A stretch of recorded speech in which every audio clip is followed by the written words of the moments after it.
Some patterns are beginning to emerge in the Premier League, one of them being my only correct score from last weekend, Brighton winning 3-1 for the third game in a row against Bournemouth. Very good win from Brighton, they're absolutely flying, as are Man City, who are the only side to win all games so far in the league. And then there's some strugglers, you've got Luton, Burnley and Sheffield United, all three sides that came up in the relegation zone on 1 point at the moment. Being a Championship fan, I'm hoping that at least one of them can survive this season, but it's going to be a very long road ahead.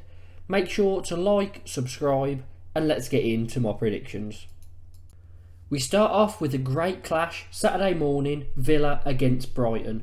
Now Villa, they've picked up 4 wins and 2 losses out of their 6, so pretty good return. However, they've won the games you'd expect them to win and lost the ones you'd expect them to lose against Newcastle and Liverpool. So not too many surprises for Villa, and I have seen some Villa fans saying they've been rather unconvincing, the play isn't exciting, and they're getting the job done, but it's not great to watch.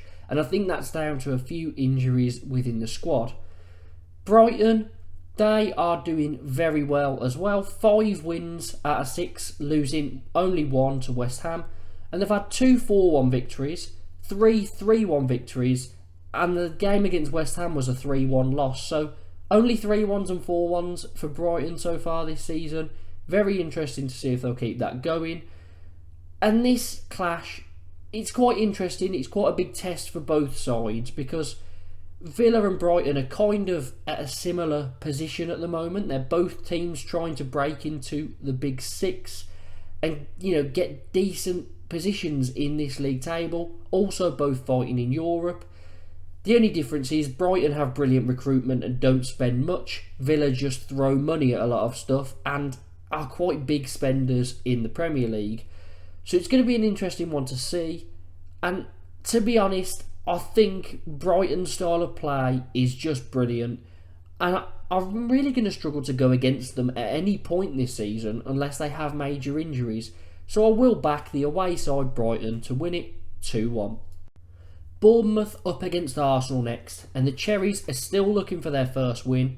3 draws, 3 losses. The 3 losses are to be expected, the latest was against Brighton, and 3 draws against West Ham, Brentford and Chelsea. So good points for Bournemouth to be getting, but they're still yet to have a game that you'd think they'd win. So you kind of let them off for not winning. I think they've had a decent start considering their fixture list. One of those draws into wins would have obviously been nice, but decent start nonetheless. Arsenal, 4 wins and 2 draws. The last game, the North London derby, didn't disappoint. It was a 2-2 draw, a brilliant game. And, Son at the double, Saka scoring and an own goal for Arsenal. So it was very entertaining. The North London derby never seemed to disappoint. And Arsenal will be hoping they can kick on here. And I think they will, but Bournemouth might make it difficult. Arsenal to win 2-1.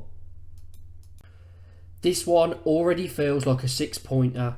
Everton against Luton could be such an important game when you look at the table at the end of the season. Now Everton finally picked up their first win, 3-1 away at Brentford. Very good result because Brentford hardly ever lose at home. But the Bees weren't at the races and Everton took advantage. They also then went on to carry on that good form, beating Villa 2-1 in the Cup in midweek. Calvert-Lewin scoring in each game, so maybe if they can keep him fit, he has and will carry on to hit a bit of form. Luton picked up their first point last weekend, 1-1 against Wolves. It was a 10-man Wolves side, but Luton got the point which they needed. They'll be hoping to kick on now. And for some reason, I think Everton, should probably go and win this. But in the back of my head, something's telling me it's going to be a draw. I think Everton's management team will kind of set up in this game, knowing how important it will be towards the end of the season.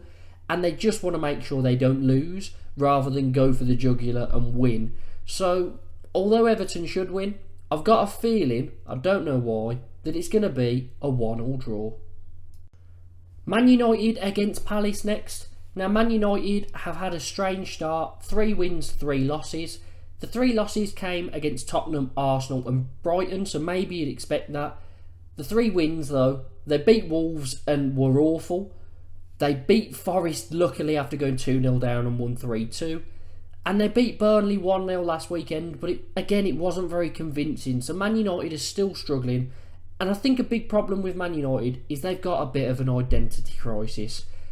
I couldn't tell you how Man United play. I don't think they could tell you how they play because they don't seem to have any sort of style at all. It's just all looks thrown together. But I'm sure they'll come into a bit of form.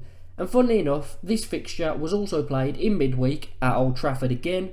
And Man United beat Palace 3-0 in the Cup. So a good win for Man United. They'll be hoping that will give them an advantage in this game. But the lineups were changed somewhat.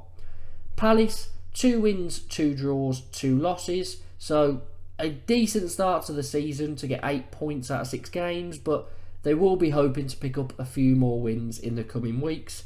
I've got it though that Man United will get all the points in this one. A bit tighter than in midweek, 1-0. Newcastle against Burnley. So Newcastle didn't have a great start to the season. Opening day was great, 5-1 over Villa, but the next 3 games leading to the international break were all losses against Man City, Liverpool and Brighton. But they've came back and kicked into gear, it seems. A 1-0 win over Brentford, a 0-0 away at AC Milan, very good result because that's a tough place to go in their Champions League return, so very good for them. And then last weekend, an 8-0 battering of Sheffield United, an absolutely ruthless away performance, brilliant from Newcastle. And to top it off, in midweek, knocking out Man City from the Carabao Cup 1-0. So Newcastle are now in form, and you'd expect that to carry on here. Burnley currently sitting on 1 point. It was a draw against Forest, but most recently they did lose 1-0 against Man United in the league.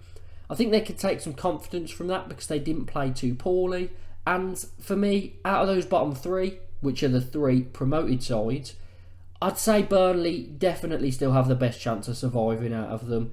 Sheffield United will be very low on confidence. Luton, I think, will struggle away from home, and they just don't really have too much Premier League quality.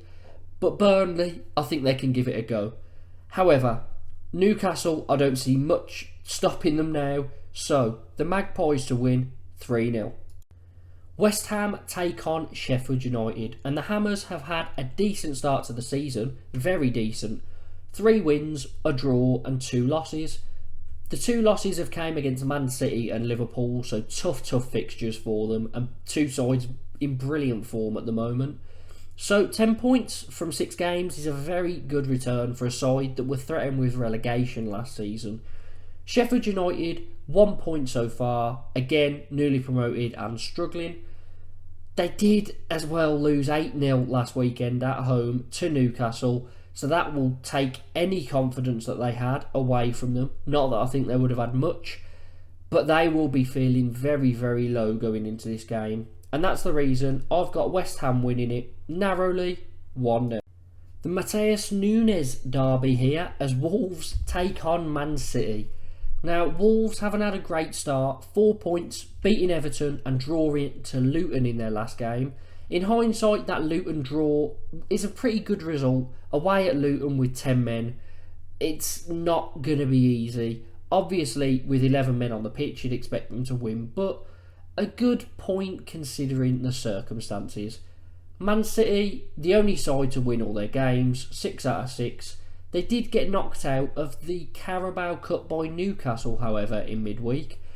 Again, there would be fixture congestion due to the Club World Cup, and I think it's the Carabao Cup quarterfinals. There being a day between the two, so even if they'd have carried on all the way to the quarterfinals, I think they would have got knocked out at that point because they prioritised the Club World Cup. However, it wasn't a great performance from City. They did look off it a little bit. I was watching Jack Grealish and I don't understand what he does. Like, I know a lot of people rate him and he does have some good games, but he's so far on the touchline, and every time he gets the ball, I've never seen a winger that every time they get the ball, the attack dies. But with Grealish, that seems to happen. I know he's just coming back into fitness, so maybe that's the reason that he's not going at full pelt. But he was great at Villa. He was such a good player because everything came through him and he had the authority to go and attack. But now he passes back, he kills every attack. I just don't really get it. But I don't think he'll feature much this season because they've got Doku and he's so much better in an attacking sense. Man City, however, I will go to win this one pretty comfortably, 3-0.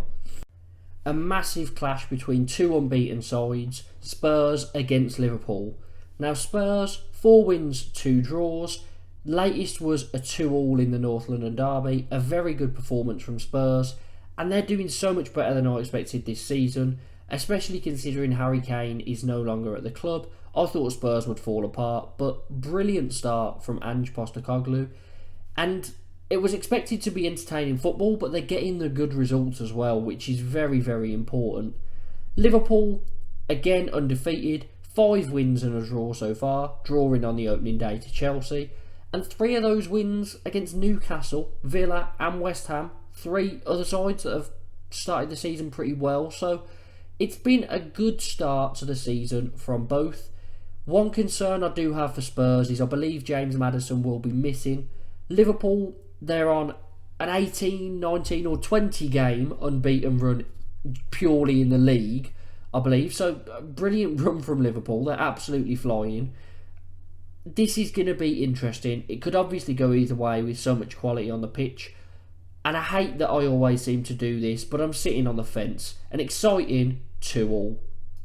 Forest take on Brentford, and Forest have had an okay start, 7 points from 6. They have lost 3, but they've been against Arsenal, Man United and Man City. And the Man United one was a very, very harsh loss because they were 2-0 up in about 4 minutes. So they've had a good start considering some of their difficult fixtures. Brentford, so far on 6 points, 1 win, 3 draws and 2 losses. Those 2 losses have been their 2 latest games and they've been rather uninspiring performances. I have watched both, and against Newcastle, they weren't up to much. It was just Wissa missing a lot of chances, to be honest. They really were missing Ivan Toney in that one. And then against Everton, they lost 3-1. That's the result that you kind of think, what's happening with Brentford? Why is the standard dropped off? Because losing 3-1 at home against Everton isn't great. But when you're Brentford and you've got such a great home record, they'll be hoping it was an off day, but it was a really, really poor performance. For this one, I'm going to back Forest and put another loss to Brentford, 3 in a row. Forest to win, 2-1. And our final game on Monday night is between 2 sides that progressed in the Cup in midweek, Fulham against Chelsea. Now Fulham, 2 wins, 2 draws and 2 losses, so a decent start. One of those draws was a 2-2 with Arsenal, and Arsenal have drawn 2 this season, winning the rest. So a very good point to get there from Fulham, and a decent start even with the loss of Alexander Mitrovic. Chelsea, they've only won 1 this season in the league out of their 6, and it was a 3-0 at home against Luton. So it was to be expected. You look at the difference in price of that starting 11 between the 2, it would be ridiculous. So if Chelsea had lost that or drawn it, there would be a lot of questions raised, as there already are. In the Cup in midweek, Fulham knocked out Norwich 2-1 and Chelsea impressively beat Brighton 1-0. Again, both sides didn't have their starting lineups out. Brighton were resting quite a few players, so it wasn't a comparison. I'm not going to say that, oh yeah, now Chelsea are going to beat Brighton in the league, because it was nothing like that. But it might give them a bit of confidence. And that's why, being optimistic for Chelsea, I'm going to go 1-1. So those are my predictions for these upcoming Premier League fixtures. Let me know down in the comments what your predictions are. And a question to get you thinking.